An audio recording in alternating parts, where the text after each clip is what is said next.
गुप्त सम्राट के बारे में हमने पढ़ा था। भारत के इतिहास भी जो है ना, उसमें जैसे होती ना कि बड़ा अच्छा रास्ता है, उसके बाद फिर बड़ा ख़राब रास्ता आ गया, फिर दोबारा आ गया, फिर बड़ा अच्छी उनका सड़क है और फिर खराब है। ऐसी है, आप देखेंगे कि सिंधु घाटी, वेदिस, उसके बाद हम देखेंगे कि मौर्यंस है, लेकिन मौर्यंस के बाद फिर चारों तरफ बिखराव आपको मिलेगा, कोई आपको ऐसा राज्य नहीं मिलेगा जो भारत जिस पर गर्व करे। लेकिन फिर हम देखते हैं कि गुप्त सम्राट आ जाते हैं, गुप्त सम्राट फिर हमारे गौरव को बढ़ाते हैं, लेकिन गुप्त के बाद हम देखते हैं कि फिर एक बार वही डिसइंटीग्रेशन, इसके लिए अंग्रेजी में शब्द आता है कि छोटे छोटे बहुत सारे राज्य का उदय हो जाता है, और ये राज्य छोटे छोटे क्या हैं, ये आपस में संघर्ष करते रहते हैं। उस गुप्ताओं के फौरन बाद जो वंश जिन्होंने उत्तरी भारत में अपना प्रभुत्व स्थापित किया, उनमें एक वंश जो कहलाता है परवर्ती गुप्ता। क्या कहलाता है? परवर्ती गुप्ता। हमारी इसकी बुक है, अच्छा इसमें नहीं है।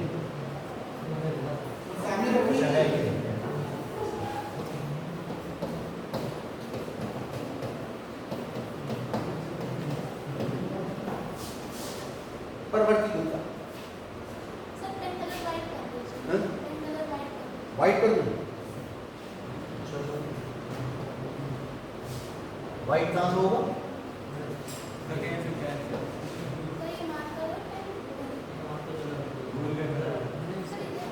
ये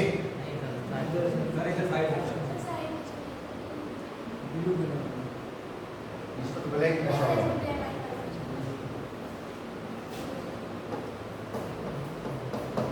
एक वंश मौखरी या मौखरी वंश, इसके अतिरिक्त जो है वो मैत्रिक या मित्रिक, मैत्रिक नहीं, ये तो मैत्रिक सही इसके लिए। और एक नाम मिलता है यशोधर्मा।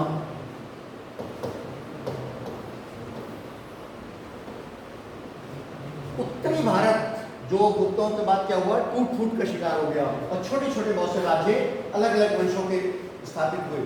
उनमें ये 4 कैटेगरीज बहुत इंपॉर्टेंट है। यशोधर्मा जो है ये अपने वंश के केवल एक मानिए एकमात्र शासक है। कहते हैं कि 530 ईस्वी के लगभग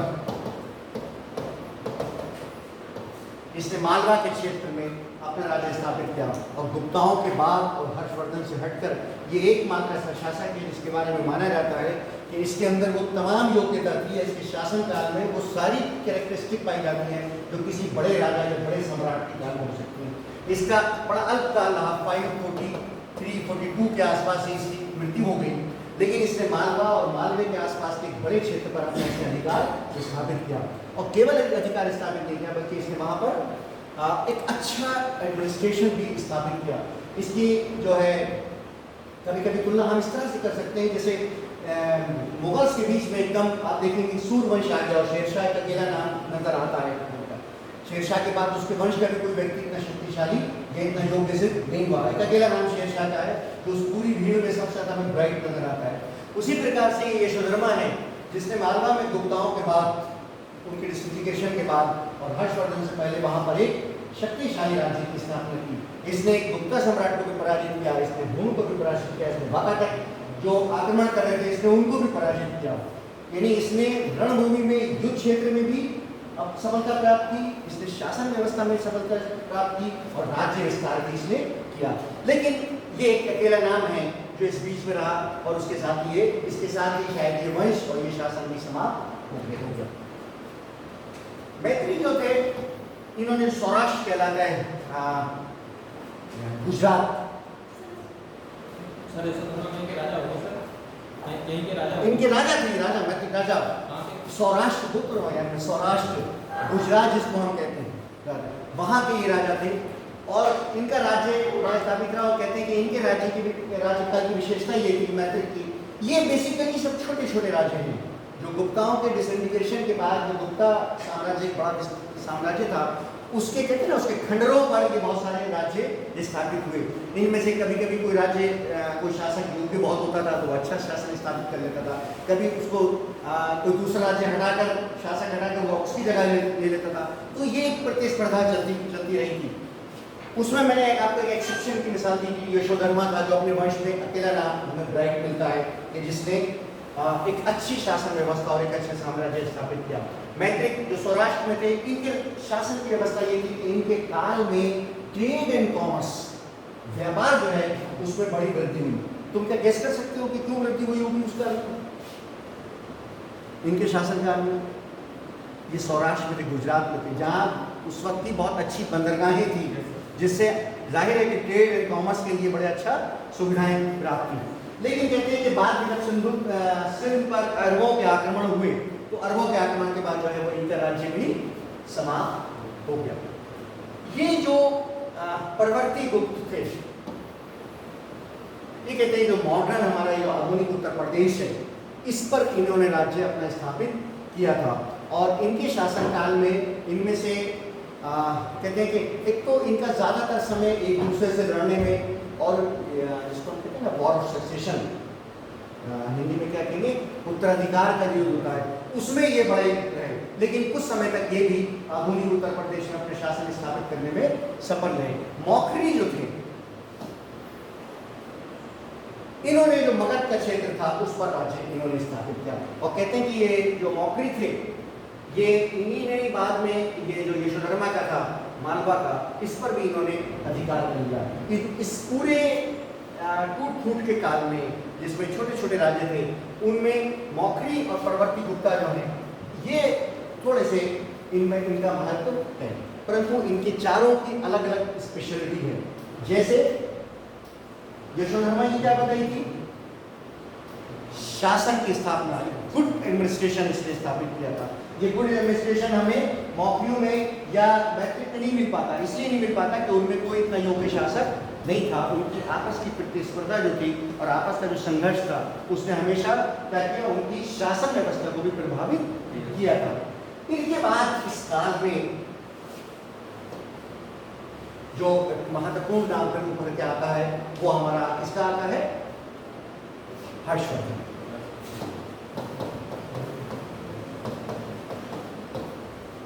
देखिए, एक पिक्चर अपने माइंड में हमेशा के लिए रखिए भारत के इतिहास की, किसी भी कंसेप्ट को समझने के लिए।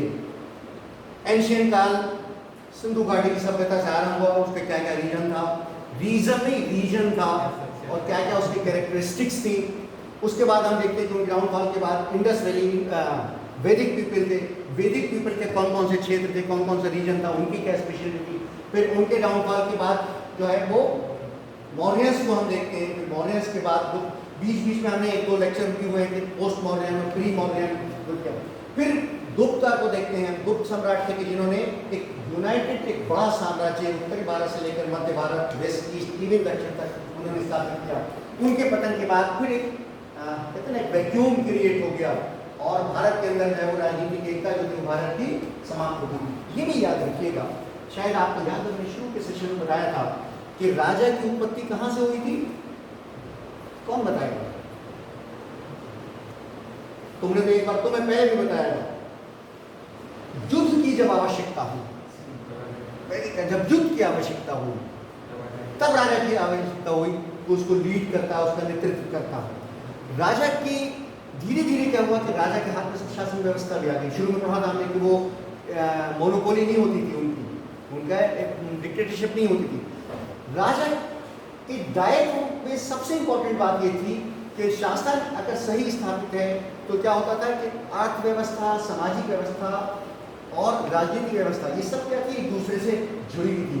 तो अगर कोई शक्तिशाली राजा है तो क्या होता था, उस काल की हमें अर्थव्यवस्था भी अच्छी मिलेगी, ट्रेड कॉमर्स भी अच्छा मिलेगा, सामाजिक व्यवस्था भी अच्छी मिलेगी, हमें साहित्य का भी उदय होता मिलेगा। लेकिन जहाँ जहाँ हम देखेंगे कि राजा क्या हुआ, कमजोर हुआ या योग्य हुआ, या राजनीतिक वो दृढ़ता, वो मजबूती नहीं मिली, तो हम देखते हैं कि अर्थव्यवस्था में भी हमारी कमजोरी आ गई। हम देखते हैं कि साहित्य में भी, इवन के सोशल जो सोसाइटी थी हमारी, उसके अंदर भी हमें गिरावट नजर आती है। तो राजा या सम्राट जो था वो अगर योग्य है, अगर वो राजनीतिक एकता स्थापित करने में सफल हो गया है, तो मानव जीवन की हर दिशा में, हर एस्पेक्ट पे आप देखेंगे कि हमें विकास होता नजर आता है। लेकिन जब ये राजा समाप्त हुए, शक्तिशाली राजा गुप्ताओं के बाद, तो हम देखते हैं कि उस काल में हमें कोई न तो बहुत ही साहित्य में, न कोई साहित्य, इवन के जो कहते हैं ना डाउनफॉल होना, वो केवल राजनीति का उफान नहीं हुआ, बल्कि गुप्ताओं के बाद देखते हैं कि हमारा साहित्य, हमारी साइंस, हमारे सब्जेक्ट्स, हमारी टेक्नोलॉजी, हर चीज़ हमें उसकी तुलना में हमें क्या होता है, कम होती दिखाई देती है। उसके में हमें फिर केवल एक नाम हमें मिलता है हर्षवर्धन का, इसलिए कि हर्षवर्धन के बाद भी अभी हम एक क्लास लेंगे जिसमें जो बहुत से छोटे छोटे राज्य स्थापित हुए उनके बारे में पढ़ेंगे।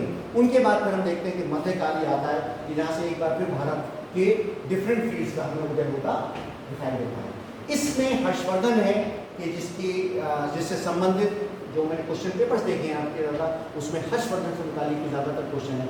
मौखरी या परवर्ती राजा, इनके बारे में कहीं कहीं कोई एक आध क्वेश्चन पूछ लिया है, वरना जनरली इनके ऊपर क्वेश्चन आपको आप खुद भी देखेंगे तो आपको नहीं मिलेगा। लेकिन मैंने कहा ना हिस्ट्री एक चेन होती है, कड़ियाँ एक दूसरे से जुड़ी हैं। ये कड़ियाँ हैं उस बीच की जो गुप्ता और उसके बाद आपके एंशियंट और मध्यकाल को जोड़ती हैं। एंशियंट और मध्य को जोड़ने में ये चारों और साथ साथ हमारा हर्षवर्धन। फिर जो नेक्स्ट पीरियड में हम पढ़ेंगे जो डिफरेंट डायनेस्टीज स्थापित हुई थी, ये एक्चुअली ब्रिज का काम करती है भारत के एंशियंट भारत को मिडिवल भारत में कन्वर्ट करने के लिए। इसलिए इन कड़ियों को जानना हमारे लिए आवश्यक है। हर्षवर्धन जो कि आपके एग्जाम के पॉइंट ऑफ व्यू से इंपॉर्टेंट है, उस पर बहुत से क्वेश्चन आते हैं, इसलिए उसके बारे में आपके डिफरेंट फैक्ट्स हैं वो आप जरूर लिख लीजिए।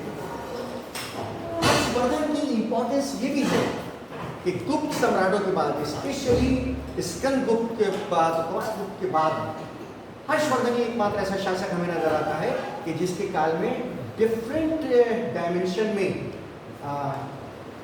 भारत के अंदर विकास हुआ है, या जहाँ जहाँ उसका राज्य था उस राज्य क्षेत्र में उसने विकास किया है। यानी देखिए कोई भी शासक या सम्राट केवल इसलिए इंपॉर्टेंट नहीं होता कि उसने राजनीतिक एकता प्रदान कर दी, बल्कि राजनीतिक एकता के साथ साथ समाज को क्या कंट्रीब्यूट किया उसने, या उसके शासन काल में समाज कहाँ पहुँचा था, ये भी एक महत्वपूर्ण चीज़ है जिसके आधार पर हम किसी भी राजा का इतिहास में उसका जो स्थान है उसको हम निर्धारित करते हैं। यानी राजा का स्थान केवल इस बात पर नहीं आंका जाता कि उसने बहुत मजबूत राज्य स्थापित किया, बल्कि उसके काल में समाज और साहित्य और व्यवस्था में क्या उन्नति हुई, वो भी एक इम्पॉर्टेंट क्राइटेरिया है हिस्ट्री में किसी भी राजा के स्थान को निर्धारित करने। इन तमाम दृष्टिकोणों से हम जब देखते हैं तो हम देखते हैं कि मौर्यंस बड़े सम्राट थे और गुप्तों के इन बड़े सम्राट के बाद हर्षवर्धन एकमात्र राजा है जिसके बाद फिर आप देखेंगे कि मिडिवल काल के सुल्तान या नवाब बादशाह आएंगे। इसलिए हर्षवर्धन की इंपॉर्टेंस हमारे इतिहास में बहुत ज़्यादा है। इसीलिए आप देखेंगे कि क्वेश्चन है उसमें बहुत हर्षवर्धन के क्वेश्चन मिलते हैं। एक चीज़ और भी है वो हर्षवर्धन के साथ भी है कि बहुत सारी कोई कहानियाँ जुड़ जाती हैं, बहुत सी मैथोलॉजी जिसको मैं कहता हूँ मैथोलॉजिकल चीज़ें जुड़ जाती हैं। इतिहास में हम इन मैथोलॉजिकल एस्पेक्ट्स को जनरली कवर नहीं करते। इसमें सबसे पहले जो हर्षवर्धन है हमारा, उसकी सोर्सेज, उसके स्रोत क्या क्या है। इसमें सबसे मशहूर आपको मालूम होगा बाणभट्ट का हर्ष चरित्र। यह हर्षचरित्र जो है ये उसके जन्म से लेकर और राज्यश्री जो है, राज्यश्री का नाम भी आपने सुना अगर अभी आएगा, उसको खोजने तक उस तक का पूरा इतिहास इस हर्षचरित्र में बांधा। यानी हर्षवर्धन के जन्म से लेकर, और खोजने का अर्थ ये हुआ कि वो शासक बना नहीं था अभी, उसके खोजने की शुरुआत कहाँ से हुई थी वो अभी मैं बताऊंगा अभी आपको। वो उसके बड़े भाई के साथ हुई थी, फिर बड़ा भाई उसमें मारा गया था, तब ये गद्दी पर बैठा था। यानी इसके शासन काल से पहले तक की इंपॉर्टेंट घटनाएं, इनका स्रोत कौन सी है, बाणभट्ट की हर्षचरित्र है। इसी का एक और जो है एक जवान नॉवेल है कादम्बरी।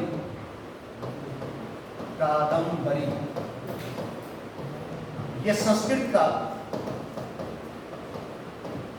एक बड़ा अच्छा नॉवेल है।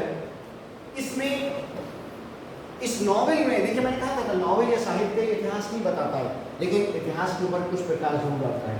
इस काल में हिस्टोरिकल फैक्ट्स नहीं है इस नॉवेल में, लेकिन सामाजिक और आर्थिक दिशा के बारे में हमें बहुत सी जानकारी मिलती है। यानी इस काल के हर्षवर्धन के काल में सामाजिक दिशा क्या थी, लोगों की अर्थव्यवस्था क्या थी, उसके बारे में हमें ये कादम्बरी बताता है। इसके अतिरिक्त ये नाम इससे पहले भी मैंने एक दो बार लिया है।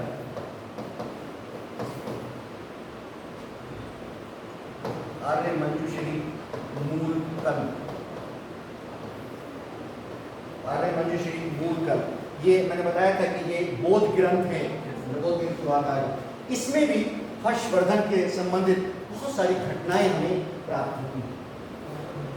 ये कभी कभी पूछते हैं कि हर्षवर्धन, अभी बताऊंगा अभी आपको कि बौद्ध ग्रंथों में क्यों है। इसलिए कि हर्षवर्धन ने खुद महायान धर्म स्वीकार कर लिया था और महायान धर्म का उसने प्रचार और प्रसार किया था, इसलिए बौद्ध ग्रंथों में उसका बड़ा सम्मान के साथ उसका चित्र मिलता है और उसके बारे में डिफरेंट डिटेल्स हमें मिलती हैं।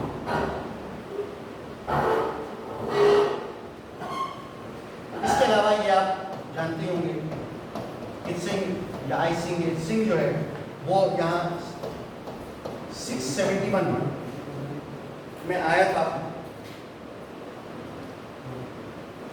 ये भी याद रखिएगा कि जितने जो ये जनरली चीनी यात्री आए हैं, ये यहाँ क्यों आए? इनका आने का उद्देश्य क्या था?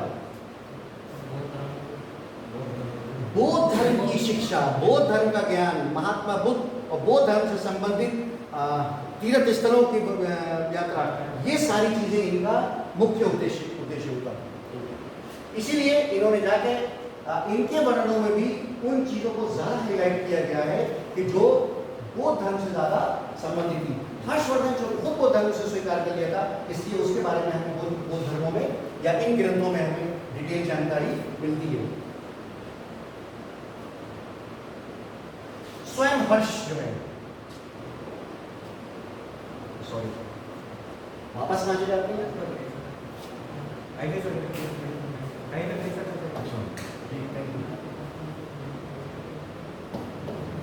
बुद्ध जो हर्ष है,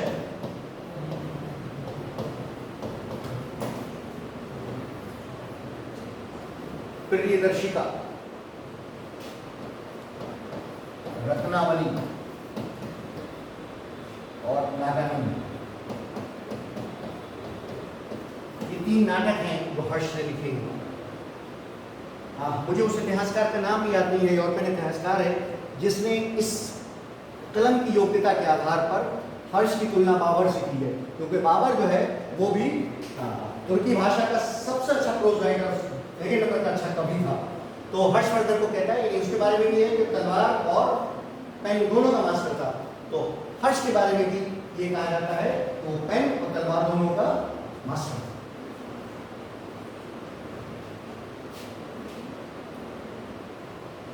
हुएनसांग, जिसका नाम हम बार बार लेते रहते हैं, वो इसी के हर्ष के काल में 16 साल तक रहा।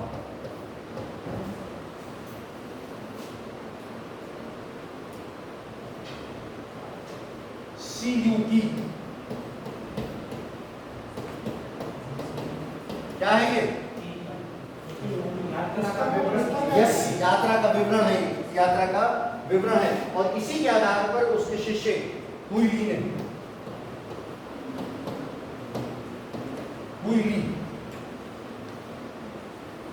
उसने उसकी जीवनी लिखी है इसी यात्रा के आधार पर।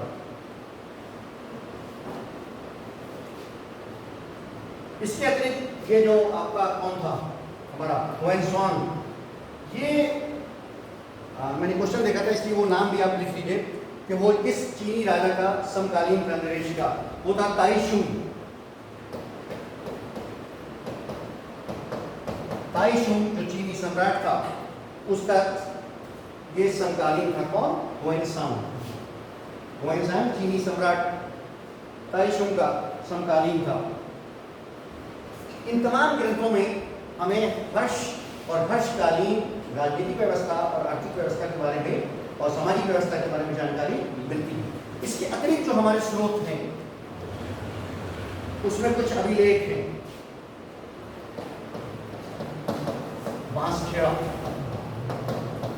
बांसखेड़ा का अभिलेख है, ये 1894 में प्राप्त हुआ था इसके रंग, और ये शाहजहांपुर से हुआ। ये खेड़ा के शब्द आप कभी प्राचीन काल की पहचान की हिस्ट्री पढ़ेंगे तो बहुत से आपको मिले हैं, खेड़ा, खेड़ा, सर खेड़ा, अभी भी हैं, सारे नाम भी मिलते हैं। क्यों?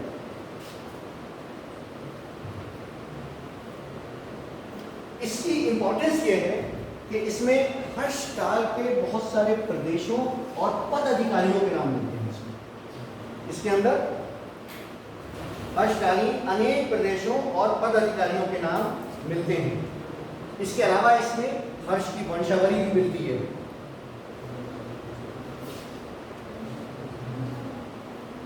राज्यवर्धन का जो वध किया गया है उसके बारे में भी हमें इससे जानकारी मिलती है। जो वांसखेड़ा का अभिलेख है, शाहजहांपुर, ये जो आपका असल में देखिए मध्य एंशिएंट काल में पांचाल, सल्तनत काल में काठेर, मुगल काल में रोहिलखंड और आज भी रोहिलखंड हो गया, बारहवीं काल में हो गया, ये एक ही क्षेत्र है। बहुत सारे प्राचीन नाम हैं जो ऐसे ही चले आ रहे हैं। पांचाल अपने इसके दार्शनिकों के लिए प्रसिद्ध था, तो पढ़ा होगा ना आपने हिस्ट्री में कि पांचाल किसके लिए मशहूर था? फिलोसफर्स के लिए, बुद्धिजीवियों के लिए, दार्शनिकों के लिए प्रसिद्ध था। फिर मध्यकाल में क्या हुआ? कठेर में इसमें बहुत सारे ठग और डाकुओं का पूर्ण हुआ। तो बलबन ने अपने काल में यहाँ पर भेजकर उन डाकुओं को से इसको स्वतंत्र कराया था, इस क्षेत्र को ना उनका भय बहुत बैठ गया था। फिर बाद में मुगल काल में शाहजहां की स्थापना जो की थी उनको क्यों दिया गया था? दिलेर खां और की बात होती, उन्होंने यहाँ से राजपूत कठेरिया राजपूत जो थे वो और उनके साथ बहुत सारे डाकू जो थे, उन डाकुओं से इसको मुक्त कराया था। तो फिर ये क्षेत्र उन्हीं को दे दिया गया था, गाँव उन्हीं को दे दिया गया था जब उन्होंने शाहजहां को बसाया। इसके अलावा मधुबन, ये भी है यूपी के मऊ जिले से। इसमें हर्ष के बहुत से दान दिए जाने का विवरण मिलता है। हर्ष ने जो गांव या ग्राम या उसने जो आर्थिक सहायता दी है, और ये आर्थिक सहायता जो है इंपॉर्टेंटली किसके लिए है?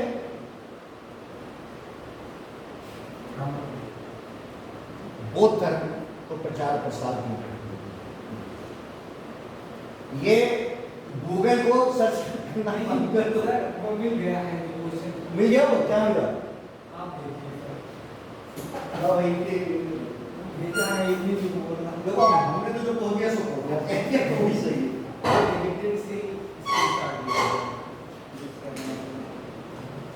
क्या भाई? जिला शाहजहांपुर रोहिलखंड डिवीजन के दक्षिण पूर्व स्थित है। इसकी स्थापना 1813 में हुई। ये जिले की बात कर रहा है, ये साहित्य की बात नहीं है।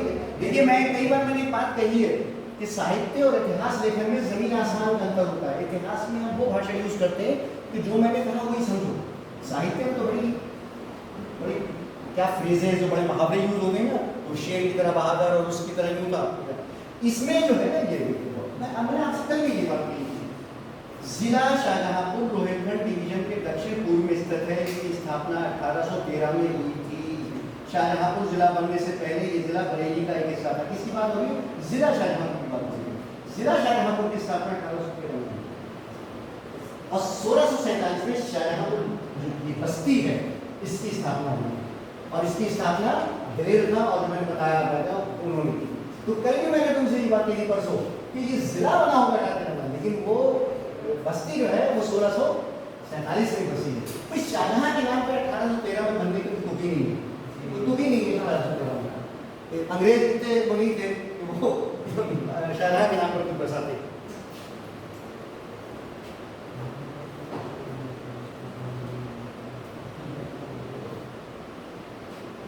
ये मैंने इसके बारे में तो बता दिया। इसने जो बहुत सारी दान दिए हैं, स्पेशली जो गांव में दान दिए सहायता के लिए, उसकी जानकारी हमें इससे मिलती है।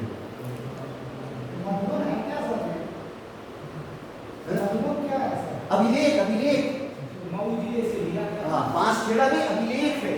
हम पहले दिन से एक बात पढ़ते आ रहे हैं कि एंशिएंट इंडियन हिस्ट्री के, सुन लीजिए आप, एंशिएंट इंडियन हिस्ट्री के महत्वपूर्ण स्रोतों में अभिलेख, शिलालेख बहुत महत्वपूर्ण है।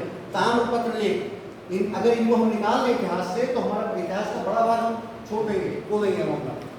और इनको पर विश्वास इसलिए भी करना पड़ता है कि जनरली या तो सम्राट राजा ने स्वयं लिखवाए या उसके किसी गवर्नर ने, किसी अधिकारी ने लिखवाए। अब जाहिर है, देखिए कोई भी मिनिस्टर जो है वो चीफ मिनिस्टर या प्राइम मिनिस्टर के अगेंस्ट जाएगा नहीं, तो उस अधिकारी ने जिसने भी लिखवाए होंगे जाहिर है कि राजा के अगेंस्ट नहीं लिखेगा। लेकिन फिर भी जानकारी हमें बहुत हद तक प्राप्त होती है, बहुत ऑथेंटिक जानकारी प्राप्त होती है हमें।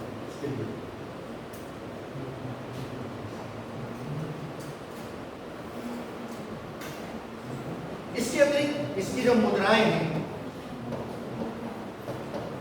एक चीज और देखें, मुद्रा या मोहर, मुद्रा या मोहर ये हमें अधिकतर नालंदा और सोनीपत से प्राप्त हुई है, नालंदा और सोनीपत से प्राप्त हुई है। इनसे हमें बहुत सी जानकारी मिलती है। मैं ये आपको एक बार अलग से बता चुका हूँ कि ये सिक्के या मुद्राएं या मोहरें जो है वो किस प्रकार से हिस्ट्री को प्रेजेंट करती है, किस तरह से हमें जानकारी प्राप्त होती है।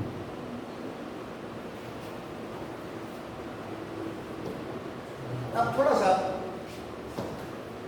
थानेश्वर, थानेश्वर इसको स्थानीश्वर भी कहते हैं।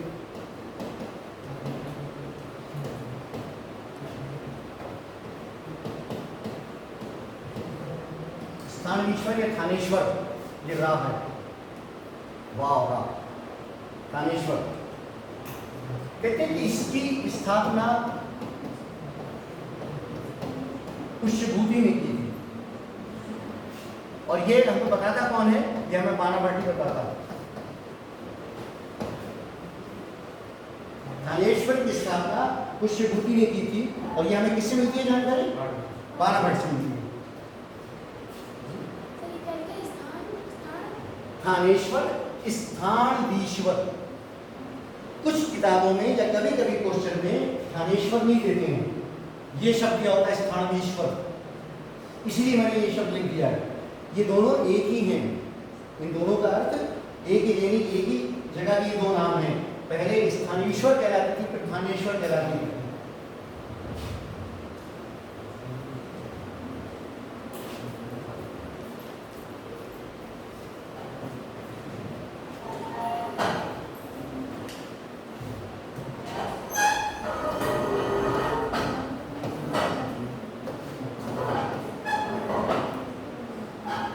नरवर्धन वो प्रथम व्यक्ति था कि जिसने इस वंश की स्थापना की थी। किसने? यह हमें जानकारी प्राप्त कहां से होती है, हर्षवर्धन के अभिलेखों से, क्योंकि इसमें कई इतिहासकार विवाद पैदा करते हैं, लेकिन खुद हर्षवर्धन के जो अभिलेख हैं जिसमें हर्षवर्धन ने जानकारी दी है, तो जाहिर है कि मैं अपने पिता के बारे में ज्यादा अच्छी जानकारी दूंगा, कहाँ से हम आए थे। तो कहते हैं कि जिसका संस्थापक था वो कौन था, नरवर्धन था। बल्कि इसमें थोड़ा सा ये 4-5 नाम है, इनको अगर लिख भी ले तो अच्छा है, क्योंकि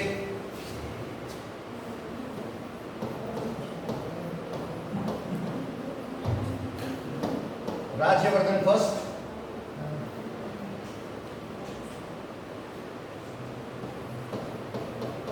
आदित्यवर्धन,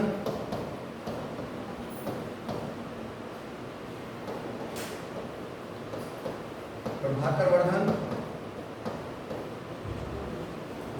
फिर Rajyavardhan second,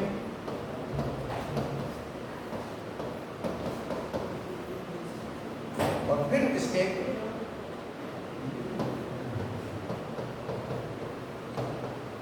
Harshvardhan and Rajarshi.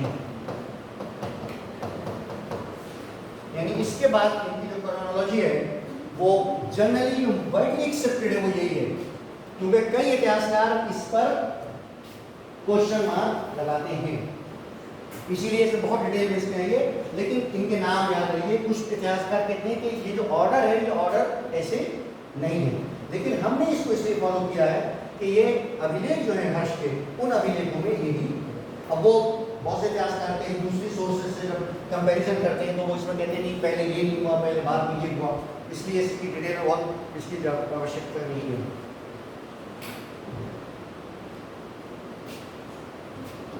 By cast ये सब क्या थे, अब मैं कास्ट का वर्ड यूज कर रहा हूँ, कास्ट कर रहा हूँ, इनके बारे में माना जाता है कि वैश्य थे, और ये कौन कहता है, वही मंजूश्री मुल्कल जो हमारा स्रोत है उसके अनुसार ये वैश्य थे। इनका रूटिंग पीरियड कितना था? इनके डिफरेंट पीरियड है, मैंने पीरियड इसीलिए नहीं लिख रहा है इनके पीरियड, इसलिए हर्षवर्धन का मेन है। हर्षवर्धन जो है वो 670 से उसका पीरियड आरंभ हुआ है। असल में क्या है, ये मैंने पीरियड जान करने लिए, इन पीरियड में बड़ा वो है डिफरेंट ओपिनियंस है। और अगर आप क्वेश्चन देखेंगे पढ़ा के तो उन क्वेश्चंस में भी आपको शायद पीरियड नहीं मिलेगा, कहीं पीरियड।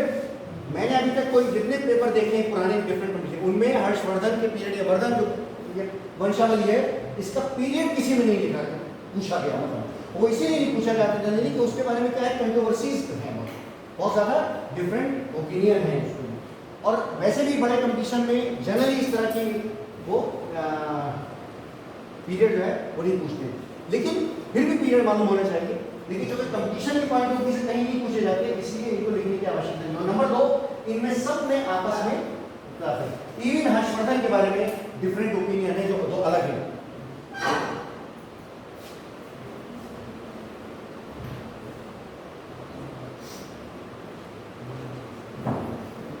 इसमें प्रभाकर वर्धन के बारे में ये कहा जाता है, ये यूनानी में से सब इसको एक्सेप्ट करते हैं कि सबसे पहले इसने अपने लिए परम भट्टारक का शब्द यूज किया, अपने लिए परम भट्टारक।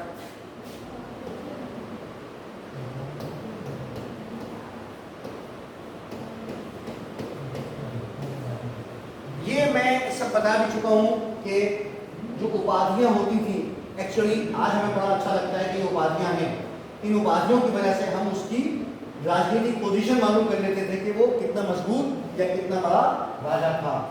ये ऐसा नहीं था कि आप ये एक गांव बैठे हैं और आप अपने को महाराज अधिराज कहते हैं, ऐसा नहीं हो सकता था और ऐसा कहीं नहीं था। अगर आप महाराज अधिकार कह रहे हैं, अधिराज कह रहे हैं, तो आप इसका मतलब है कि आप एक बड़े राज्य के स्थान है। आप शहनशाह कह रहे हैं तो आप अकबर हैं, कोई छोटा मोटा कहीं का राजा हो जाए वो अपने आप को शहनशाह नहीं कह सकता, नहीं कहा उसने। तो परम भट्टारक का शब्द ये शो करता है कि ये प्रभाकर वर्धन था जिसने राज्य का विस्तार किया था और राज्य को एक राजनीतिक रूप से उसने दृढ़ता प्रदान की थी।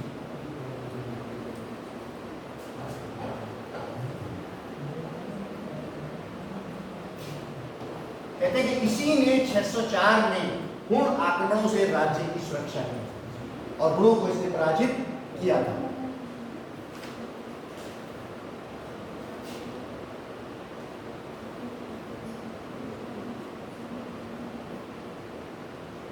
राज्यवर्धन और हर्षवर्धन इन दोनों ने हुणों को पराजित किया था और किसके, अपने पिता प्रभाकर वर्धन के आदेश पर। यानी इसका अर्थ ये हुआ कि 604 में प्रभाकर वर्धन जो था वो शासक था और उसके कहने पर उसके दोनों बेटों ने जाकर हुणों को आक्रमण को उनका सफल सामना किया और उनको रोक दिया।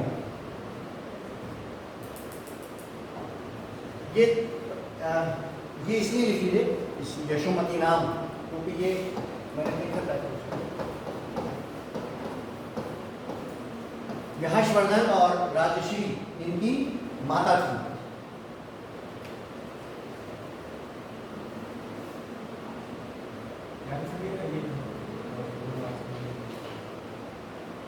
यशोमती, हर्षवर्धन और राजश्री जो दोनों बहन भाई थे ना, उनकी मां थी।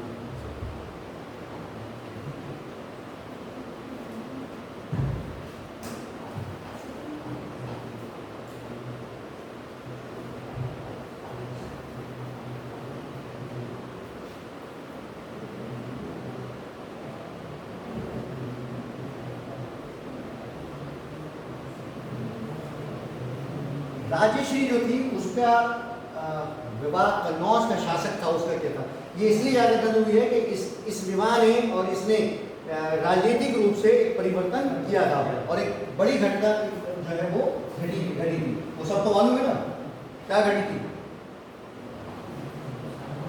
पहले तो चलिए आप उसका नाम ग्रह वर्मा, वो कन्नौज का शासक था और उसका विवाह राजश्री का उससे हुआ था।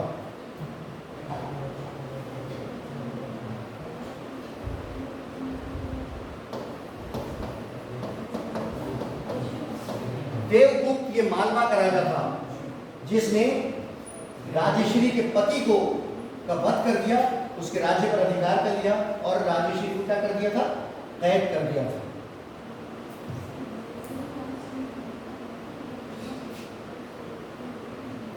फिर इसमें राज्यवर्धन जो था, ये राज्यवर्धन कौन है? हाँ, यस, हर्षवर्धन का बड़ा भाई।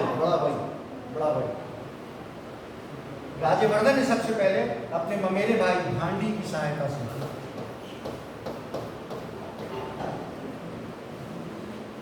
देवगुप्त को पराजित किया उसने, और देवगुप्त मारा गया। परंतु क्या हुआ कि इसका देवगुप्त का मित्र था जो गौड़ का शासक था, शशांक। ये सब नाम तो शशांक, इसने राज्यवर्धन को मार दिया था अपने दोस्त का बदला लेने के लिए। जिसके बाद कहते हैं कि फिर जो है वो हर्षवर्धन के लिए रास्ता साफ हुआ। इतिहास में ऐसे बहुत कम उदाहरण मिलेंगे। देखिए, ये तो बात तय थी कि हर्षवर्धन राज्यवर्धन से ज़्यादा योग्य था दोनों भाइयों में, परंतु जब ऐसा होता है तो क्या होता है, उत्तराधिकारी के लिए संघर्ष हुआ है हमेशा भाइयों में। ये उस संघर्ष से बच गए, और इसलिए बच गए कि राज्यवर्धन को एक ऐतिहासिक घटना ने स्वयं हर्षवर्धन के रास्ते से हटा दिया।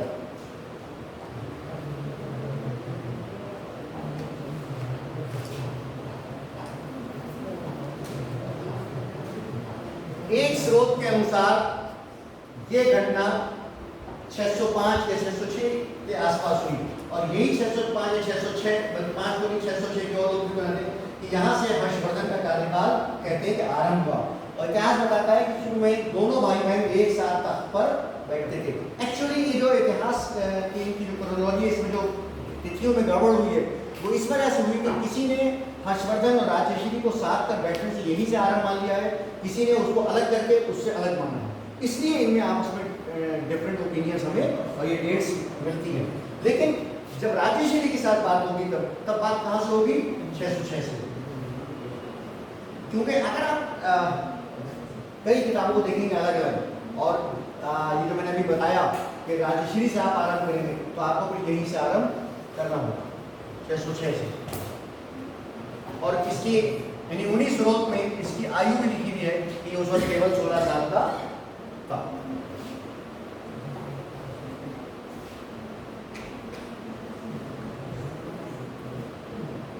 जिस हर्ष ने राजश्री को जिसकी सहायता से ढूंढा था, उस पर भी क्वेश्चन पूछा था। वो एक बुद्ध भिक्षु था। कौन था? बुद्ध भिक्षु था। उसका नाम भी बता सकता है कोई? यस।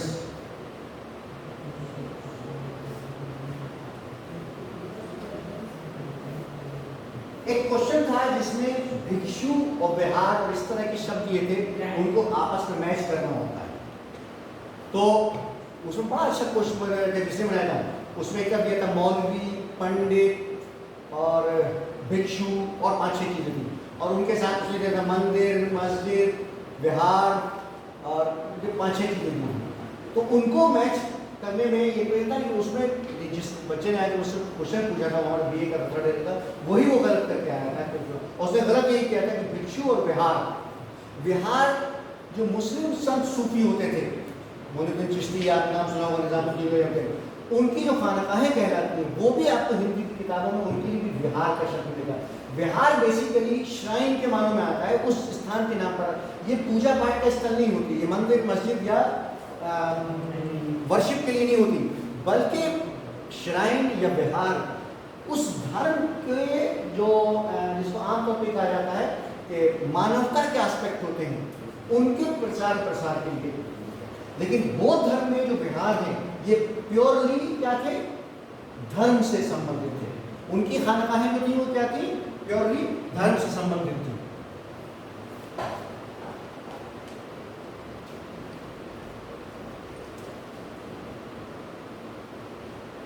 हर्ष ने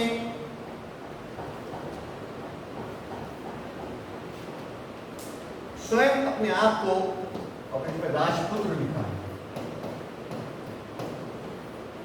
बल्कि यहाँ ये बता दो, इस शब्द से है ये राजपूत शब्द की जो उत्पत्ति है, ये इतिहासकार मानते हैं कि ये मुस्लिम के आने से पहले राजपूत का शब्द प्रयोग नहीं होता था। ये अब इसमें फिर बहस है कि राजपूत है, लेकिन दोनों नहीं मानते हैं कि राजपुत्र ही से ही ओरिजिनेट हुआ है। ये कौन सा शब्द? राजपूत शब्द हुआ। और ये जब मिडिवल पीरियड में, मुस्लिम पीरियड आरंभ हो गया है, तब से ये आरंभ हो गया। गुजरात मुस्लिम पीरियड, मुस्लिम शासकों का जो पीरियड आरंभ हुआ है, तब से राजपूत का शब्द यूज किया जाने लगा। लेकिन स्वयं हर्ष ने अपने आप को क्या कहा है? राजपुत्र लिखा है उसने। अरे वो बहुत नीचे बोलता था, अभी बयान वही नेक्स्ट वही है। इसमें दो तीन चीजें और मैं शुरू में लिखा दूंगा, जो कई डिटेल लिखी है लेकिन ये बहुत ज्यादा हो जाएगी।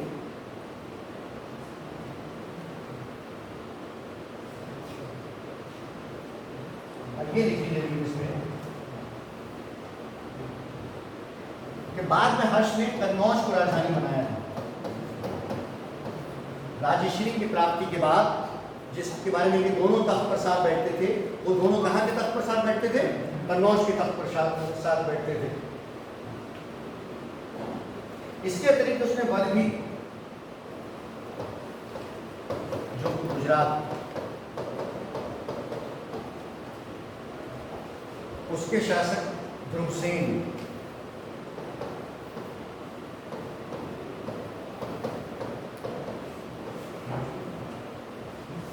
ध्रुवसेन या इसको ध्रुव भट्ट थर्ड भी कहते हैं, लेकिन ध्रुवसेन और ध्रुव भट्ट दोनों शब्द इसके लिए मिलेंगे, उसको पराजित किया था। ये उसके प्रारंभ की महत्वपूर्ण विजयों में से थी, कि जिसके बाद उसके आत्मसम्मान में वृद्धि हुई थी। जो इम्पोर्टेंट है वो मैं जरा सा आपको बता दूं।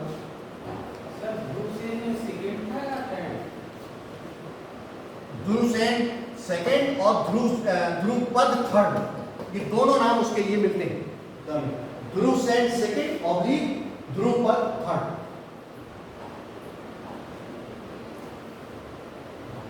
हालांकि बाद में उसने क्या किया था, उसने उससे दोनों में संधि हो गई थी पराजित होने के बाद। ये कहा जाता है स्रोत में कि किसी एक पुत्री का विवाह, हर्ष की पुत्री का विवाह इसके साथ किया गया था। ध्रुवसेन सेकेंड या ध्रुव भट्ट थर्ड था।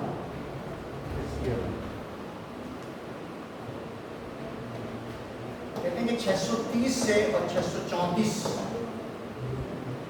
इसके में नर्मदा तट पर कुलकसेन सेकेंड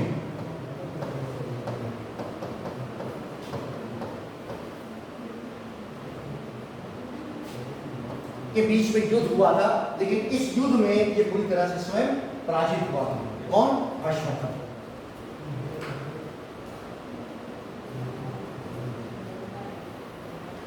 ये जो अभी हमने शशांक के बारे में बताया था, कौन था शशांक? और बनाया जा रहा, ये इसके बारे में आप थोड़ा सा लिख लीजिएगा, क्योंकि ये शिव मत का मानने वाला था और ये बौद्धों का बड़ा विरोधी था। इसने बौद्ध स्तूपा, बौद्ध वृक्ष जो था उसको इसी ने कटवाया था। यानी ये एंशिएंट पीरियड में ब्राह्मणिज्म और बौद्ध धर्म के बीच में बहुत ज्यादा संघर्ष हमें देखने को नहीं मिलता है, लेकिन कुछ संघर्ष जो हमें देखने को मिलता है कि वो शासक कि जिन्होंने बौद्ध धर्म के नरसंहार किए बाकायदा, उनका एसेसिनेट किए गए, उसमें से एक नाम शशांक का है। इसलिए इसको याद रखिएगा, इस नाम शशांक। इसकी मुद्राओं पर भी शिव और नंदी की आकृति होती थी। किसकी? हाँ,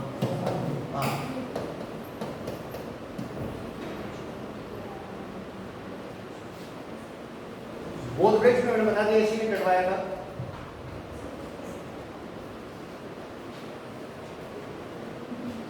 इसी पीरियड में हमें एक नाम और मिलता है जिसके साथ कई बहुत सारे बने, उसको लिख लीजिए, भास्कर वर्मन।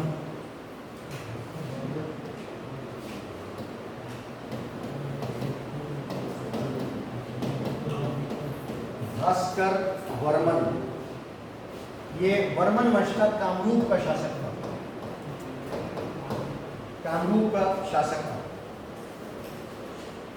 एक्चुअली ये इसलिए मैंने इसका नाम दिखाया है कि इस पीरियड में जो संघर्ष में डिफरेंट पावर्स के बीच में, स्पेशली हर्षवर्धन की, तो उसमें हमें इसके साथ उसके संघर्ष के बहुत सारे संकेत मिले हैं।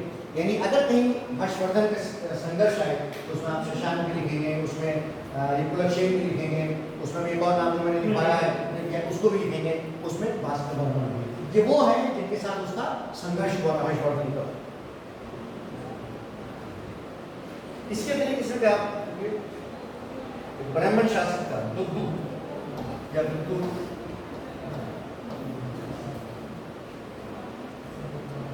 सेकेंड, ये कुछ तो ब्राह्मण कहते हैं, लेकिन जनरली ये माना जाता है कि गुर्जर वंश का शासक था। ये भड़ौच का गुर्जर वंश का शासक था। भड़ौच क्या है? बंदरगाह, गुजरात की, ये वहां का शासक था, गुर्जर वंश का शासक।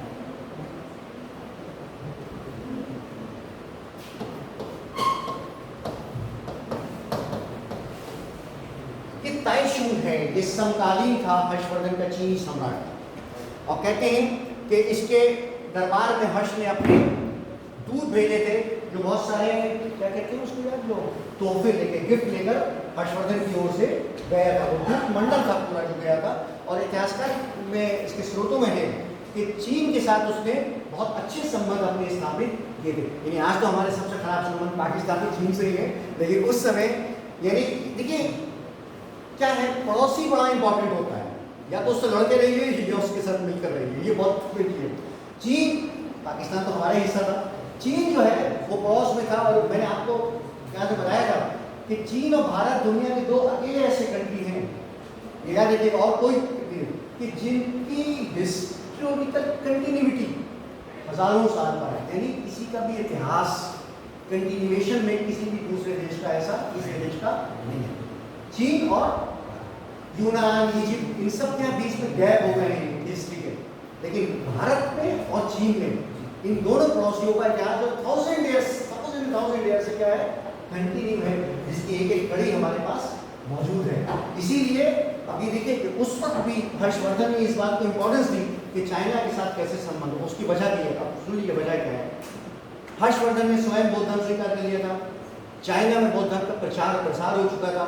वहाँ के बहुत सारे, आज तो चाइना जो है वो धर्म के बहुत अगेंस्ट है, वहाँ किसी धर्म को फॉलो नहीं कर सकते, लेकिन उस वक्त चाइना में बौद्ध धर्म की अच्छी खासी बेटिस थी। और ये सब जितने आ रहे थे वहाँ से बौद्ध धर्म के प्रचार प्रसार के लिए आ रहे थे। और चाइना ये याद रखिएगा कि उस वक्त भी एक शक्तिशाली देश था, राजनीतिक एतबार से भी और आर्थिक एतबार से भी। तो हर्षवर्धन ने उसके साथ बहुत अच्छे अपने संबंध कायम रखे थे। जवाब में कहते हैं कि इसने भी अपना दूत भेजा था, बल्कि उसका इतिहास में नाम ही मिलता है, होई किंग। होई किंग, ये दूतों का आदान प्रदान दोनों के बीच हुआ था। कहते हैं कि इसके बाद फिर एक दूत मंडल आया था। पहले तो ये अकेला दूत आया था होई किंग, लेकिन फिर एक दूत मंडल आया पूरा, जिसका जो नेतृत्व किया था वो ली ये थी ने किया था। ली ये पेथी, जब पेथी छोटी से ली से। ये दूतों का जो आदान प्रदान है, ये फैक्ट के तौर से आप इनके नाम लिख लीजिए। ये दो चीजों को दर्शाता है कि हर्षवर्धन यानी हमारा भारत और चाइना के बीच जो संबंध थे वो बहुत अच्छे थे। और इन अच्छों में व्यापारिक और साहित्यिक दोनों चीजों का आदान प्रदान होता था। आज भी आप देखते पता नहीं होता है कि, बल्कि पहले तो बहुत होता था कि हमारी यहाँ की यूनिवर्सिटीज के स्टूडेंट्स को दूसरी शहर की कंट्री की यूनिवर्सिटी में भेजा जाता है, वहाँ के स्टूडेंट्स हमारे यहाँ आते हैं। ये क्या होता है कि एजुकेशन के दूसरे देशों में जाने के आदान प्रदान कीजिए। तो ये भी उसी तरह के दूत थे, जो केवल इसलिए नहीं आए थे कि मित्रता का संदेश लेकर आए थे, बल्कि बौद्ध धर्म की शिक्षा को के प्रचार प्रसार और प्राप्ति के लिए उस वक्त भारत एक बड़ा केंद्र था, जिसके लिए ये लोग आते थे।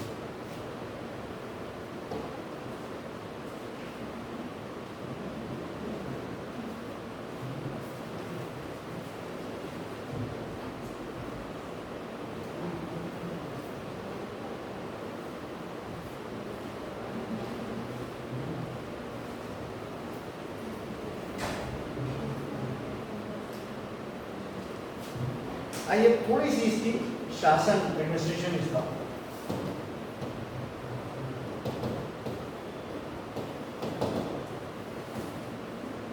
मैंने शुरू में ये बात कही थी कि हर्षवर्धन भारत के उन सम्राटों में से है जो पेन और तलवार दोनों का मास्टर था। और इसने, जब हम तलवार की बात करते हैं तो ये भी याद रखिए कि तलवार का अर्थ ये नहीं है कि केवल उसने विस्तार किया और जंगें जीती, नहीं, उसने एक अच्छा एडमिनिस्ट्रेशन भी स्थापित किया, शासन व्यवस्था भी अच्छी स्थापित की। कई बार ये होता है कि वो शासक बड़ा अच्छा होता है लेकिन वो एडमिनिस्ट्रेटर उतना अच्छा नहीं होता। जैसे आप जब आप बाबर को पढ़ेंगे तो आप पढ़ेंगे कि बड़ा अच्छा विजेता जो था वो कमांडर था, लेकिन बहुत अच्छा उसने शासन व्यवस्था स्थापित नहीं की। तो ये अलग अलग क्वालिटी होती है। इसके बारे में हर्षवर्धन के बारे में हम जानते हैं कि हर्षवर्धन जो है वो एक अच्छा शासन व्यवस्था स्थापित करने वाला भी सम्राट था।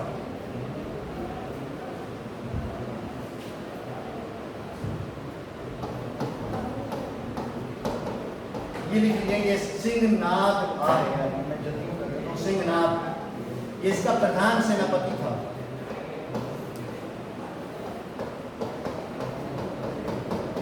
प्रधान सेनापति इसी प्रकार से अवंती,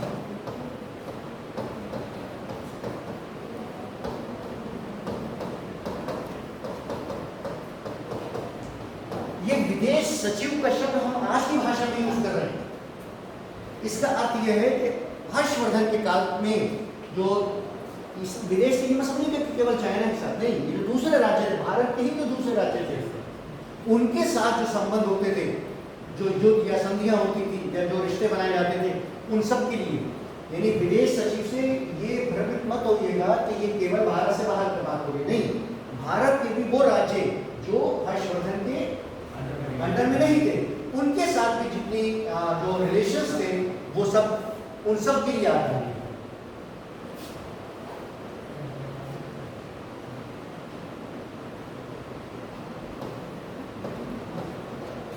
कुंतल ये अश्वरोही सेना घुड़सवार, सॉरी ठीक है, अश्वरोही, कुंतल। एक शब्द पता नहीं आपने सुना नहीं होगा कि घोड़ों की प्रजाति होती है, क्या जी बोलो कौन सी? कूतल घोड़ा बोलते हैं, कूतल, हाँ, कूतल या कूतल उसको कहता है, वो घोड़ा करने जाती है। और बड़ा युद्ध के लिए बड़ा अच्छा घोड़ा माना जाता था। वैसे सबसे अच्छे घोड़े अश्वरोही सेना के, तो वही तो बात हो रही है। लेकिन कूतल जो बता रहा हूं मैं, वो कूतल बता रहा हूं, कूतल घोड़े का होता है, और ये कुंतल शब्द जो है वो घोड़े जो अश्वरोही सेना का होता था, इसीलिए कूतल शब्द को कुछ इतिहासकार कहते हैं कि कूतल से ही कुंतल को लिया गया। कुंतल जो है ये अश्वरोही सेना का, घुड़सवार सेना का, तो किससे लिया गया है? ये कूतल से लिया गया है, क्योंकि कूतल एक बहुत अच्छी प्रकार का घोड़ा होता है। ऐसी गजरोही सेना को जो है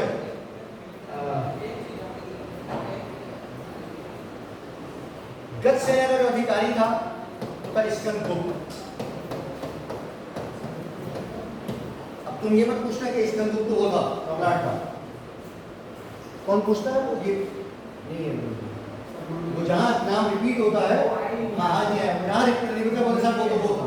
अरे भैया एक नाम के 50 हो सकते हैं, और कहीं कहीं नाम शब्दों के लिए भी यूज किया जाता है।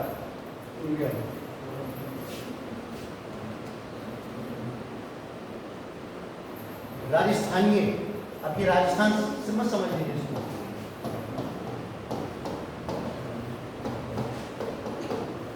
राजस्थानीय ये बेसिकली अगर हम इसको आज की शब्द कहेंगे वायसराय।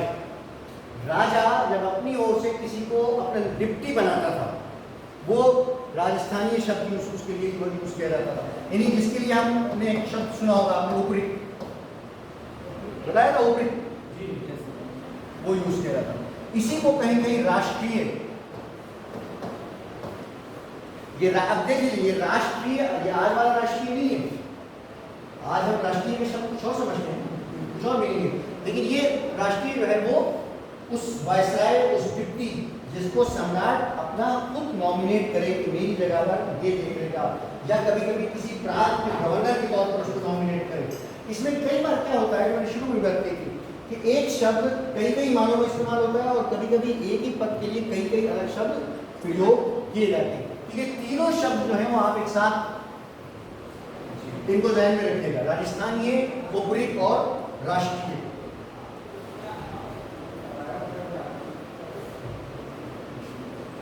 ये क्या होते थे?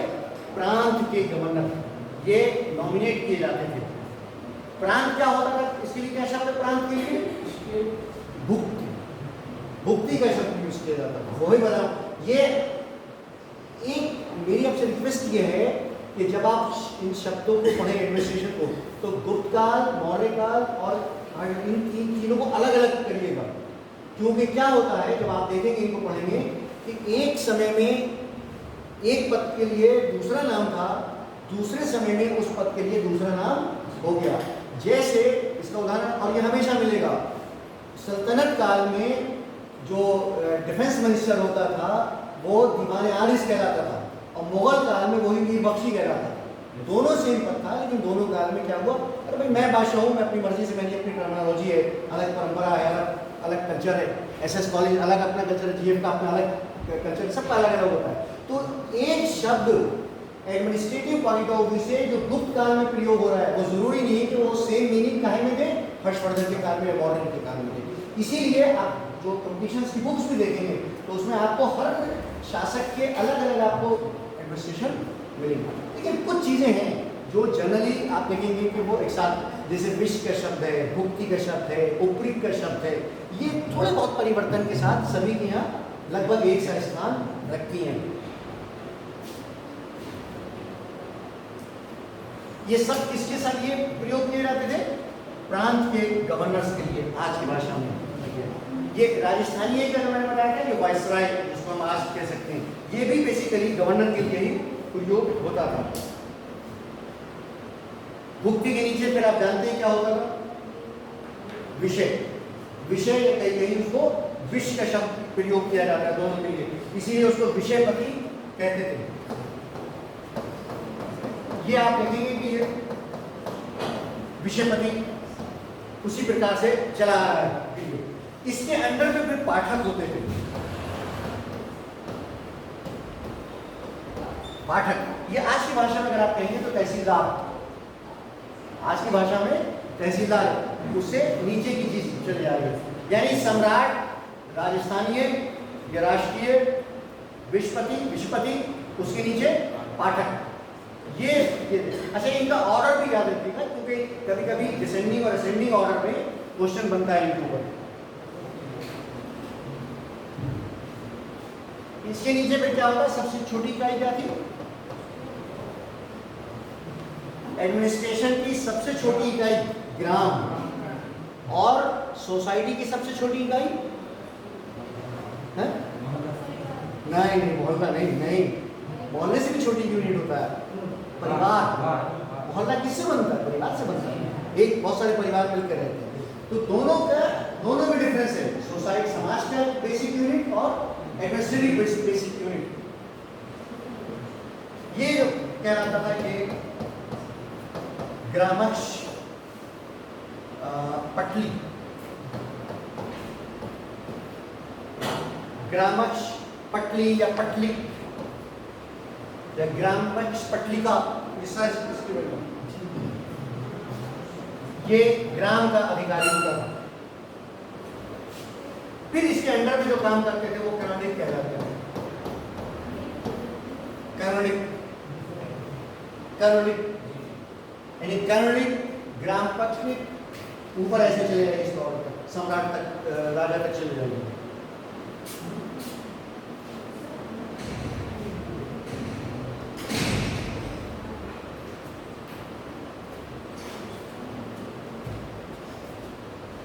एडमिनिस्ट्रेटिव पॉइंट से ये भी याद रखना, इस काल में जो दंड व्यवस्था थी वो गुप्त सम्राटों की तुलना में कम हो गई।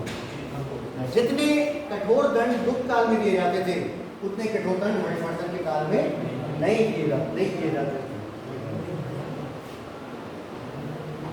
लेकिन इसका ये अर्थ नहीं है कि जो नैतिकता के या बहुत से मोरल जो क्राइम होते थे, उनके लिए आँख निकालना, नाक काटना, कान काटना, पैर काटना, ये सब क्राइम ये सब थे।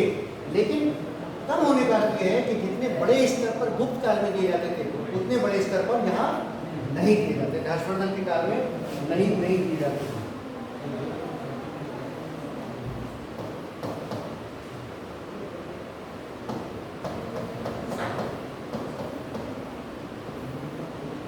दंड उपाश्रित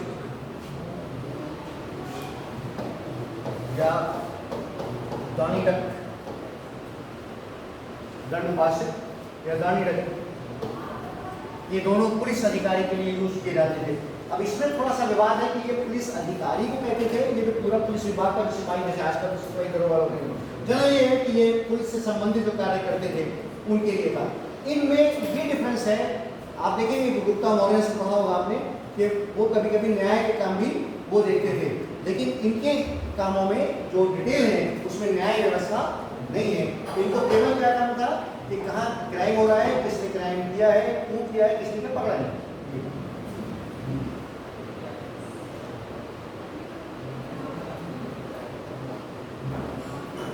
लेकिन अब देखिए फिर इतिहास की बात करते हैं कि इनके नीचे के लेवल के भी छोटे छोटे पुलिसकर्मी होते थे, वो चाट और भाट कहलाते थे। चाट और भाट ये होमगार्ड समझ लीजिए, उसमें की तुलना में ये एक अलग कैटेगरी थी, चाट और भाट। इसी प्रकार से 3 प्रकार के कर थे। इन्होंने भाग और बलि, ये शब्द पहले से आते सुनते चले आ रहे हैं। इनके मीनिंग थोड़े बहुत डिफरेंस के साथ साथ पीरियड वाइज अलग अलग होते हैं।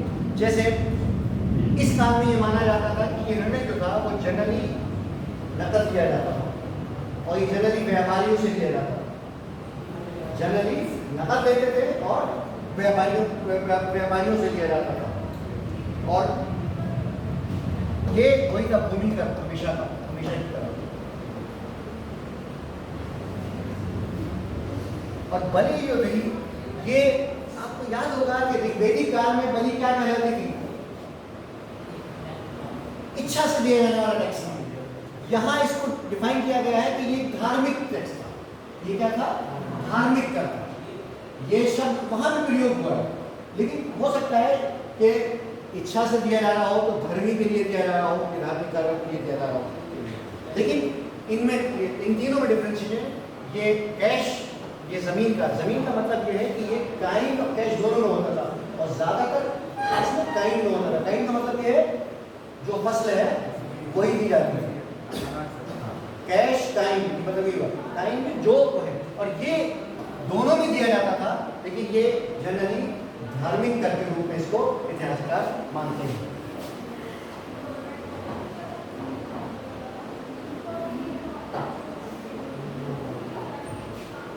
एक शब्द और लिख लीजिए जो अक्सर रक्षा भंडागारे थे।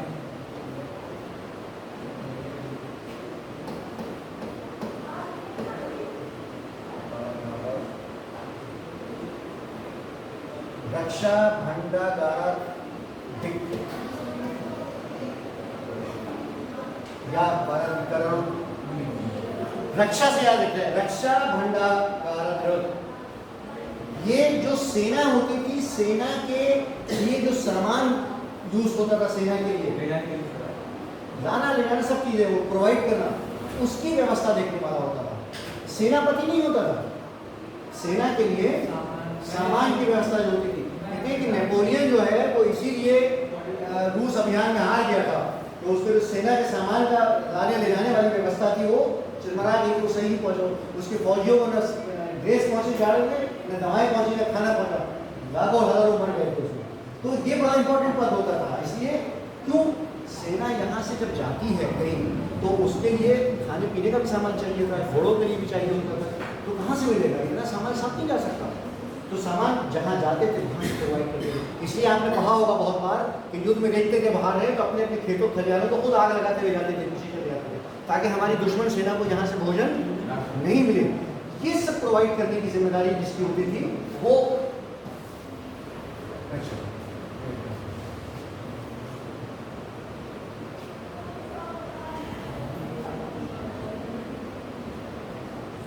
हर्ष के एडमिनिस्ट्रेशन में एक चीज़ ये भी याद रखिएगा कि हर्षवर्धन के काल में इतिहासकार ये भी एक्सेप्ट करते हैं कि जिसको हम आज की भाषा में बड़ा हमारे कॉमन करप्शन बहुत होता है। हर्षवर्धन इस पर बहुत ध्यान रखता था कि उसके अधिकारी जो है करप्ट न हो पाए। फिर मैंने कहूँगा इसकी तुलना करते तो शेरशाह से की जाती है। शेरशाह ने सबसे पहले ये इंट्रोड्यूस कराया था ट्रांसफ़र का, कि सरकारी कर्मचारियों का ट्रांसफ़र होना चाहिए। कोई भी सरकार अपने पद पर एक जगह पर ओहदे पर नहीं रहेगा, वरना वहाँ उसकी क्या होती है, मोनोपोली हो जाती है। ये करप्शन से बचने के लिए किया गया था। शेरशाह ने बहुत बड़े स्तर पर किया था, लेकिन हर्षवर्धन के काल में भी हम देखते हैं कि सरकारियों को उनके करप्शन से रोकने के लिए या जनता को उनके करप्शन से बचाने के लिए उसने बहुत सारे उपाय किए और उनको रोकने की उसने चेष्टा की। हर्षवर्धन, मैंने भी आपको बताया था कि महायाना धर्म का प्रासंगिक था, लेकिन वो उसके जो पूर्वज थे वो शिव मत में थे, वो शिव मत के उपासक थे। ये मैंने लिखा था ना आपको नीलम, उस वक्त बता रहा था जब वो महायाना धर्म का स्वीकार कर लिया था उसने, तो किसकी कोशिशों से किया था स्वीकार? हुएनसांग उसकी कोशिश, कहते हैं कि उसने उसको मोटिवेट किया, उसने वो धर्म स्वीकार कर लिया।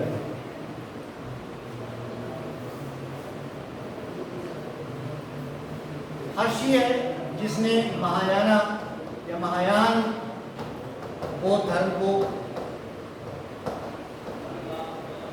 राष्ट्रीय संरक्षण दिया, यानी स्टेट रिलीजन था इसके काल में। हर्षवर्धन के काल में स्टेट रिलीजन क्या था? महायाना बौद्ध धर्म।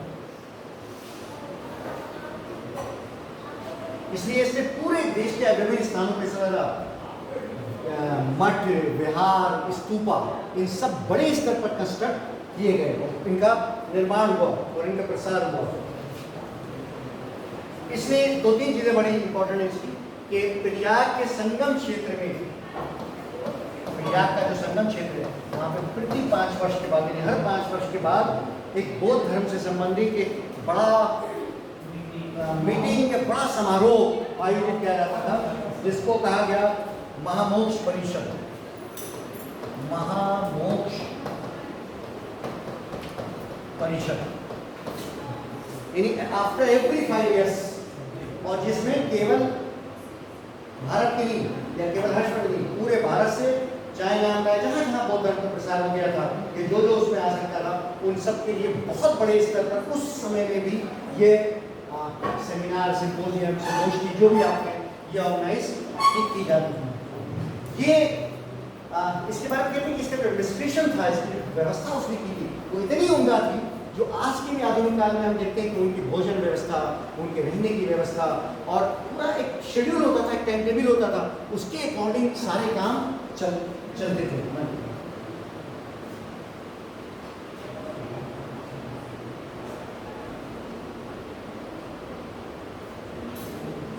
ये हुएनसांग जिसने इसको याद, उसने स्वयं भारत को लिखा है। ये जैसे कि क्वेश्चन था कि भारत को ब्राह्मणों का देश किसने कहा है? भारत को ब्राह्मणों का देश हुएनसांग ने कहा। ये उसने इसलिए कहा है, उसकी डिटेल में है कि यहाँ पर ब्राह्मण की क्या थी? मोनोपोली थी, उनकी मोनोपोली थी। ब्राह्मण के कहे बिना अंदर से उधर नहीं होगा, तो इसलिए क्या कहते हैं कि ब्राह्मणों का देश।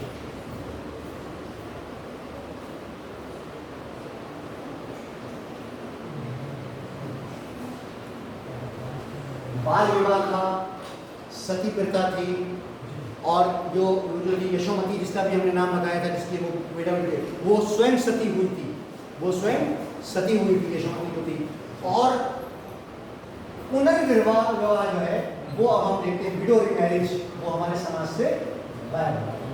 जबकि विडो मैरिज हम देखते हैं कि इससे पूर्व थी ना, लेकिन बहुत सारे मोटिवेट किया जाता था विडो मैरिज, लेकिन अब इस काल में आके हम देखते हैं कि विडो मैरिज अच्छी चीज नहीं समझी जाती थी, और विडो मैरिज की प्रथा थी वो समाप्त होती है, लुप्त हो रही थी, सब खत्म होती चली जा रही थी।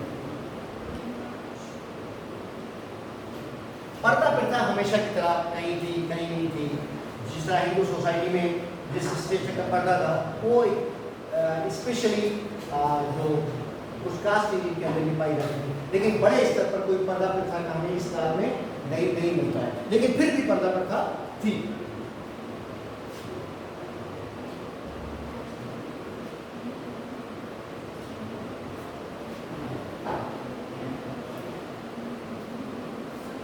बौद्ध धर्म के स्रोत हमें बहुत सारी चीजें बताते हैं, उसमें ये भी बताते हैं कि यहाँ के लोग गेहूं और चावल का सबसे अधिक प्रयोग करते थे।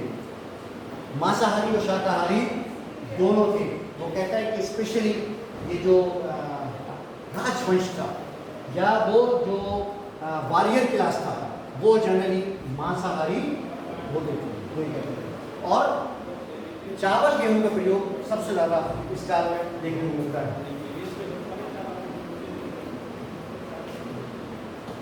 एक शब्द मिलता है तुलायन,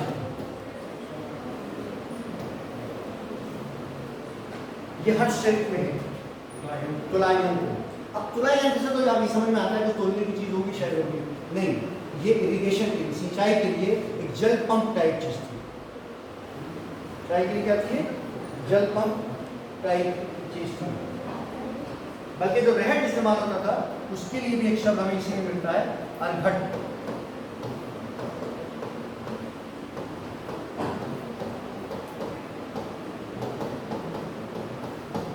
ये जल पंप की मसला लेना, आधुनिक पंप आपने बटन बनवाया और चल गई, नहीं, जमीन से कुएं से पानी खींचने वाला वो था। और जो ये इरिगेशन के लिए, सिंचाई के लिए यूज किया जाता था।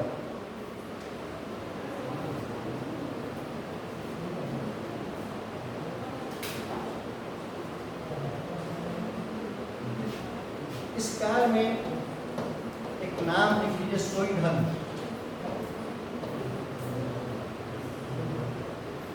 ये 11वीं सेंचुरी का कवि था।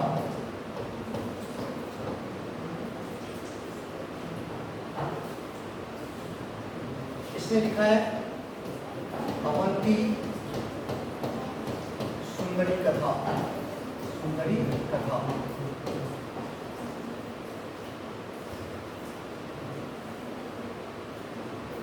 इसमें इसने हर्ष की बड़ी प्रशंसा की है। अवंती सुंदरी कथा, सोईधन, ये इसकी रचना है, ये इसकी रचना है।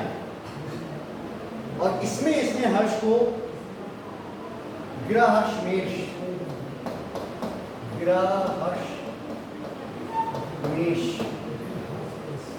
ये इसने हर्ष को लिखा है, हर्ष को लिखा है। किसने? सोईधन। इसका अर्थ है काव्य का हर्ष, हर्ष, वाणी का हर्ष। और वो इसको कालिदास के बराबर कहता है। हर्ष को क्या कहता है? मैंने आपसे जो पहला सेंटेंस कहा था कि पेन और तलवार दोनों को मास्टर है। तो आप देखिए अगर कोई कवि उसको उसकी तुलना कालिदास से कर रहा है, हो सकता है कालिदास से तुलना उसकी चापलूसी भी की हो, लेकिन इसका अर्थ यह है कि कुछ तो उसके अंदर ठीक किया और इसीलिए उसकी बड़ी उसने प्रशंसा की है। क्योंकि अब ये भी देखिए, ये कवि कब का है? उस पीरियड का नहीं है, ये कवि उसके बाद का है, ये कवि हर्ष के बाद का है। इसलिए इसमें आप ये नहीं कह सकते कि उसने केवल चापलूसी के लिए लिखा हुआ। इसलिए हर्ष के बारे में लिखा है।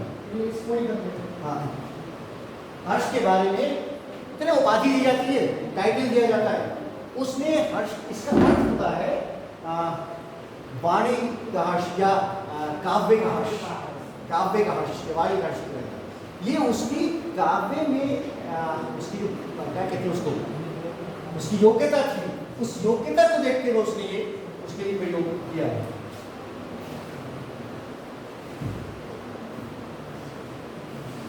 और ये जो हर्षवर्धन तो कालिदास से केवल इसीलिए हर्षवर्धन तो जयदेव था, जयदेव लिख लीजिए उसका नाम।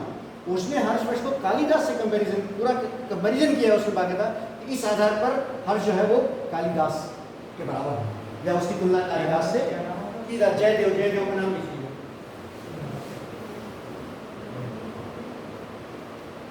उसकी किताब का नाम भी है परसन राघव। परसन राघव, जयदेव की पुस्तक है परसन राघव। उस पर लिख दूं परसन राघव।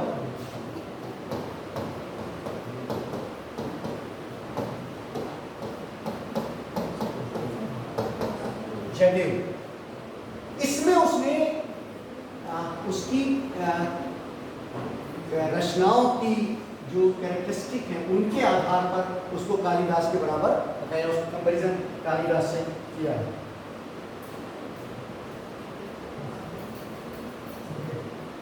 और इसी ने उसके लिए लिख लीजिए कविता कामनी का साक्षात हर्ष लिखा है। उसको क्या लिखा है? कविता कामनी का साक्षात हर्ष। ये जो मैंने शुरू में कहा था कि इसकी और बाबर की तुलना इसीलिए की जाती है कि दोनों पेन और सोर्ड के एक्सट्रीम क्वालिटी के लोग थे। थोड़ा बहुत तो सभी लिख लेते, मैं भी लिखूंगा, आप भी लिख लेंगे थोड़ा बहुत, लेकिन उच्च कोटि में क्या आपकी गिनती उच्च कोटि में हो रही है, ये उनकी बड़ी बात होती है। वो भी किसके लिए? किसी शासक के लिए जिसका ज़्यादा समय युद्धों में बैठे होता है। मैंने शायद बताया था आपको कि बाबर यहाँ 4 साल रहा, 4 साल युद्ध करता रहा घोड़े की पीठ पर, लेकिन उससे भारत के ऊपर जो बाबरनामा में लिखा है जैसे किसी दूसरे ने लिखा है। ऐसा लिखा है कि जैसे सारी जीवन में यही रहा था, एक एक व्यक्ति, एक एक समाज, हर चीज़ के बारे में उसने बोला। ये अपनी शैली, अपनी योग्यता होती है। तो हर्ष के बारे में भी ये बात मानी जाती है, वो उच्च कोटि का साहित्यकार है।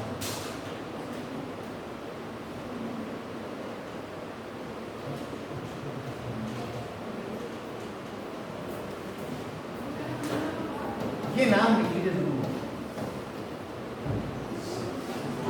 नालंदा, ये बात पहले भी आ चुकी है कि नालंदा जो है क्या था? बौद्ध शिक्षा केंद्र था। यस, बौद्ध शिक्षा केंद्र था। ये साहब जो थे कि उस वक्त उसके डीसी थे, मतलब आज की भाषा में कह रहा हूँ, वाइस चांसलर थे। यानी किसके काल में? हर्षवर्धन के काल। हर्षवर्धन इसको बहुत सपोर्ट करता था, नालंदा विश्वविद्यालय को।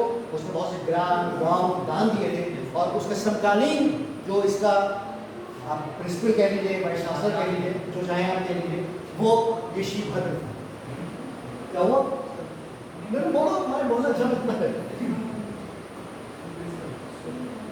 ये हर्षवर्धन बोल सकते हैं ऐसा? भाई नहीं, वो यार देखो, अब ये मैंने एक शब्द यूज कर दिया, इसका ये मतलब नहीं कि एग्जिट है। इसका मतलब ये है कि इसका सबसे बड़ा अधिकारी है। अब देखिए, कुलपति तो कौन होता है? वाइस चांसलर होता है, लेकिन चांसलर गवर्नर होता है।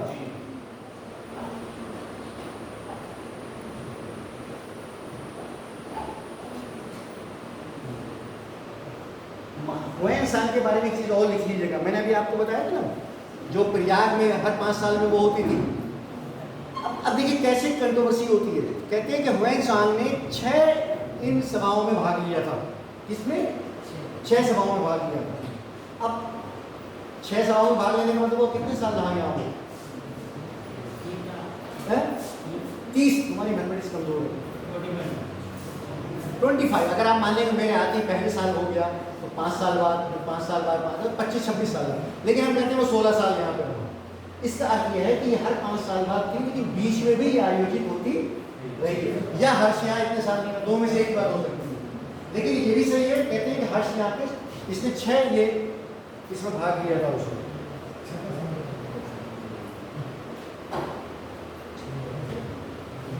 इसके अलावा हर्ष के काल में कन्नौज में भी एक बौद्ध धर्म की महासभा हुई थी, जिसमें एक तरह से हर्षवर्धन हुएन सांग ने पार्टिसिपेट किया था, बल्कि उनकी अध्यक्षता की थी, उसमें चीफ गेस्ट था उसका। ये कन्नौज की महासभा थी बौद्ध धर्म की।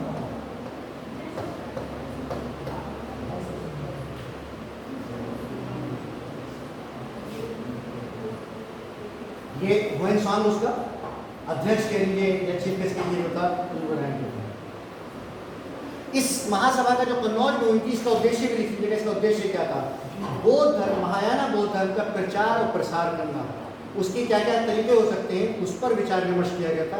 कैसे बौद्ध धर्म पे, महायाना बौद्ध धर्म का प्रचार किया जाए।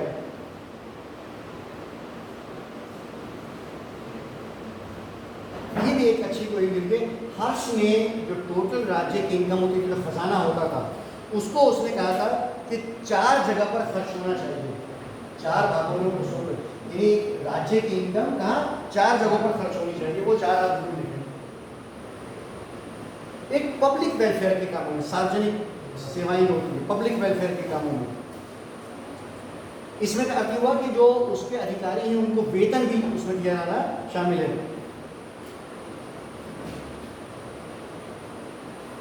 यानी एक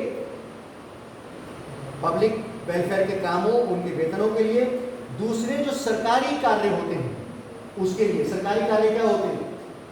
आजकल तो बहुत है, मेरे विजिट करने गया, हवाई जहाज में पूरी यात्रा, वहाँ घूमने गया, ये सब खर्चे होते ही ये होते हैं। पूरा राष्ट्रपति और प्राइम मिनिस्टर और मिनिस्टर के सब अपने वो है के लिए ये। और तीसरा वो कहता है, इससे बड़ा अच्छा बोल दिया है कि जो बुद्धिजीवी हैं उनको पुरस्कार के रूप में दिया जाना चाहिए। यानी बाकायदा राज्य के 4 स्रोत हैं जिसमें दो स्रोत तो जाहिर है कि शासन से संबंधित चीजें हैं, लेकिन तीसरा स्रोत कहता है किसको मिलना चाहिए? बुद्धिजीवियों को पुरस्कार मिलना चाहिए। और चौथा कहता है कि दान के लिए, स्पेशली धर्म के कार्यों के लिए दान देने के रूप में करना चाहिए।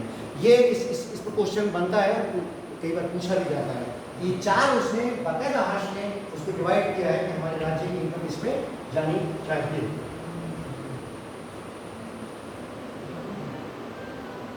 एक दो चीजें इसके बारे में और हैं, जैसे हर्ष का समकालीन एक शासक था ईरान का खुसरो शाह शकील।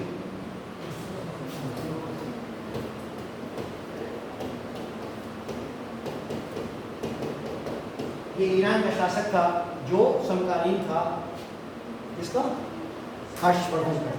हर्षवर्धन ने अपने समय में अपने केवल भारत के अंदर नहीं, भारत के बाहर भी जो अपने आसपास के राज्य थे उनके साथ उसने मैत्रिक संबंध अपने साथ स्थापित किए थे। उसका नाम मुझे कहीं नहीं मिला, मैंने बहुत ढूंढा, लेकिन वो 625 में हर्षवर्धन ने अपना दूध भेजा था इसके दरबार में। किसके? ईरान में। ईरान में खुसरो शाह के दरबार में अपना दूध भेजा था।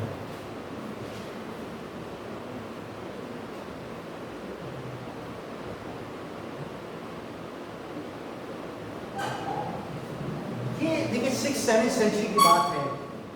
इस सेंचुरी में मैंने आपको लास्ट टाइम बताया था कि गुप्ताओं के आखिर काल में एक परंपरा स्थापित हुई थी कि भूदान दिया जाना, यानी वेतन की जगह क्या दिया जाना? जमीन के टुकड़े गाँव दिए जाना। समझ? एक तो होता था कि जो अधिकारी होते थे उनको कैश में वेतन मिलता था।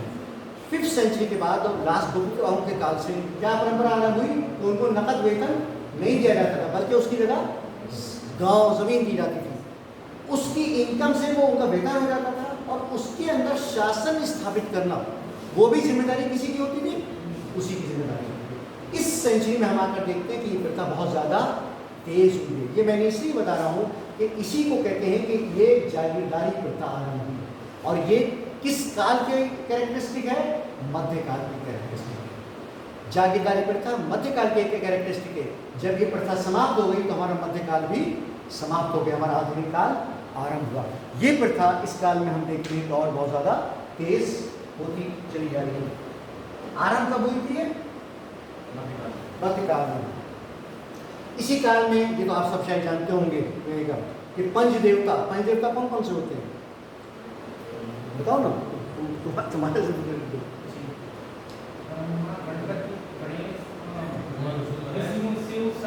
यस, ये पंच देवताओं का कंसेप्ट भी इसी पीरियड में तेजी के साथ इसका प्रसार आरंभ हुआ। आप लोग अलग से नहीं करेंगे कि जो हिंदू धर्म और हिंदू मैथोलॉजी, इन दोनों को जरूर स्टडी करें, क्योंकि ये इतिहास से भी संबंधित है। ये इतिहास से भी संबंधित है और इतिहास के बहुत सारे क्वेश्चन इनसे रिलेटेड आते हैं, पूछे जाते हैं।